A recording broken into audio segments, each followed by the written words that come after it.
ఇంకా అసలు పోరాటం స్టార్ట్ అవుతుంది. అడుగడుగున నీవు అవతల దరికి వెళ్ళడానికి వీలు లేకుండా సాతాను శక్తులు నీతో పోరాడుతూనే ఉంటాయి. ఎట్ ఎవ్రీ స్టెప్ ఒక పోరాటం నీకు ఉంటుంది. పోరాటం ఇష్టం లేకపోతే నీవు అసలు రక్షణ మార్గంలో నడవలేవు. ఈ పోరాటంలో ఎవరినైనా సైతాను వాడుకుంటాడు. కనిపించని దురాత్మల మూకలు నీతో పోరాడుతాయి. కనబడే మానవులు నీతో పోరాడుతారు. ఒక్కొక్కసారి సాటి విశ్వాసులు కూడా కపట సహోదరులై నిన్ను కృంగదీస్తారు. గర్విష్ఠులు, అహంభావాన్ని సిలువ వెయ్యని వారు అనవసరంగా నీకు ఎదురొస్తూ ఉంటారు. కనుక దృశ్య శత్రువులు ఉన్నారు, అదృశ్య శత్రువులు కూడా ఉన్నారు. వీళ్ళందరితో మనం పోరాడాలి. మనం పోరాటం అంటే ఒక దయ్యాలతోనే కాదు, ఆ సాతాను శక్తుల చేత ప్రేరేపించబడిన మానవులతో కూడా మనం పోరాడాలి. 1 కొరింథీ పత్రిక 15వ అధ్యాయము 32వ వచనం. ఎఫెసులో ఉన్న మృగములతో పోరాడిన ఎడల, ఈ ఎఫెసులో ఉన్న మృగములు ఎవరట? ఎఫెసులో ఉన్న మృగములతో ఏ రీతిగా పోరాడినాడట? మనుష్య రీతిగా పోరాడాడు. అంటే వాళ్ళు మనుషులే. ఎఫెసులో మృగాల లాంటి మనుషులు ఉన్నారు.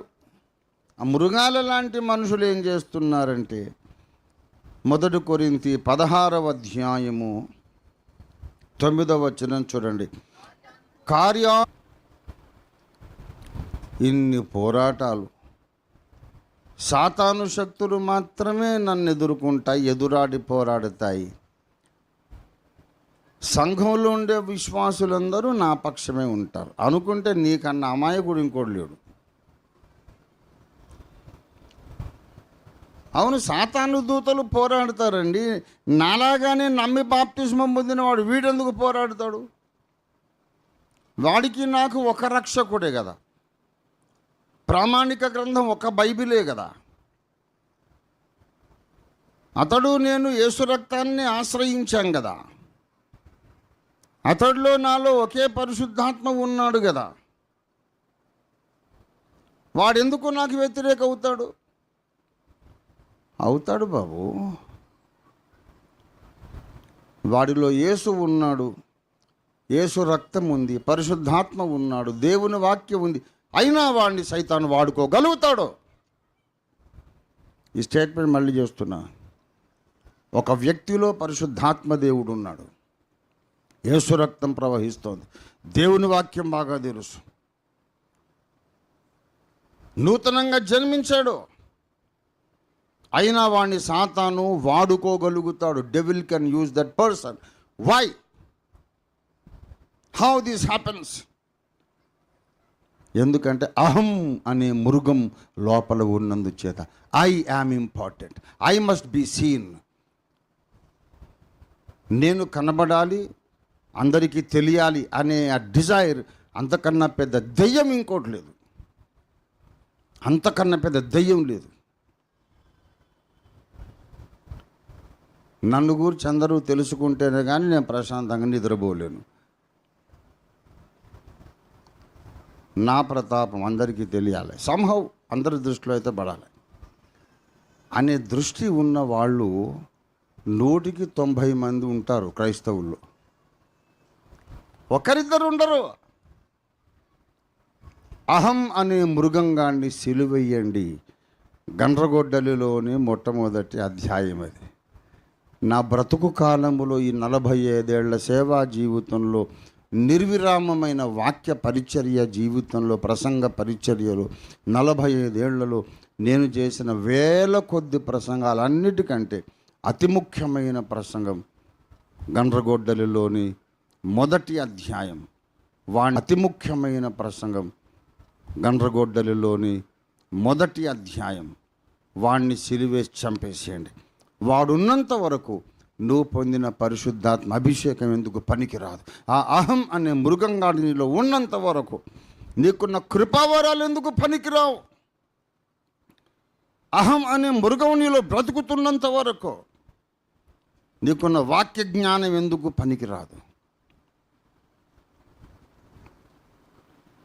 నువ్వు చెమటోడ్చి కష్టపడి ప్రయాసపడి చేసే సేవ ఎందుకు పనికిరాదు. ఆ ఒక్కటి చాలు. కుండడు పాలలో ఒక్క చుక్క విషం చాలు, పాలన్నీ విరిగిపోతాయి. నీకున్న మంచి సాక్ష్యము, మంచి ఉద్దేశము, అభిషేకము, వాక్య జ్ఞానము, కృపావరాలు అన్నిట్లో ఒక చిన్న అహం అనేది మొత్తం కుండడి పాలు విరిగిపోతాయి. ఇంకా అంతకంటే ముఖ్యమైన ప్రసంగం నేను చేయలేను, భూమి మీద ఏ మానవుడు చేయలేడు. You are no Christian at all if you don't crucify your selfishness, self centred way of thinking. ప్రియులారా, అలాంటి వాళ్ళు 190 మంది ఉన్నారు. అందుకే కొత్తగా నమ్మి బాప్తిస్మం పొందిన వాడిని ఈ విశ్వాసులే కాకులు పొడుచుతారు. వాడు ఏదన్నా ఒక సేవ చేద్దామంటే ఏరా నిన్నగాక మొన్నొచ్చి నువ్వు పెద్ద పండితుడు అనుకుంటున్నావా, పాట పాడదామంటే మేము పాడలేవు అనుకున్నావు, పాటలు నువ్వే పాడాలన్నా. అరే ఎందుకు పాడనే రాదే, నీ సొమ్మ నువ్వు కూడా పాడవు. మేము వద్దన్నమ్మా అన్నమ్మా. లేదు, నిన్నగాక మొన్న వచ్చినోడు అణిగి మణిగి ఉండాలి, కానీ వాడు ఎక్కువ ప్రామినెంట్ ప్లేస్లోకి రాకూడదు. దయ్యం బిడ్డలేం కాదు, సాతాను బిడ్డలేం కాదు, దేవుని బిడ్డలే. కానీ సైతానుకు చాలా ఉపయోగపడతారు, ఎందుకంటే అహం లోపల ఉంది కనుక. ఐరనీ చూడండి, ఈ స్వయం వైరుధ్యం. రక్షణ పొంది ప్రతి ఆదివారం ప్రభు బలిలో పాలు పొందుతూ, వాక్యాన్ని ప్రేమిస్తూ, సత్యవాక్యాన్ని సపోర్ట్ చేస్తూ, దేవుని ఆరాధిస్తూ ఉండేవారు నూతన విశ్వాసులను కాకులై పడవడం. ఎందుకంటే అహం అనే మృగంగాడు లోపల ఉన్నాడు. వీళ్ళు ఎక్కడ తగులుతారు, నీకు ఎక్కడ తారసపడతారు? రక్షణ ద్వారములోనికి వెళ్ళిన తర్వాత వీళ్ళు ఎదురవుతారు.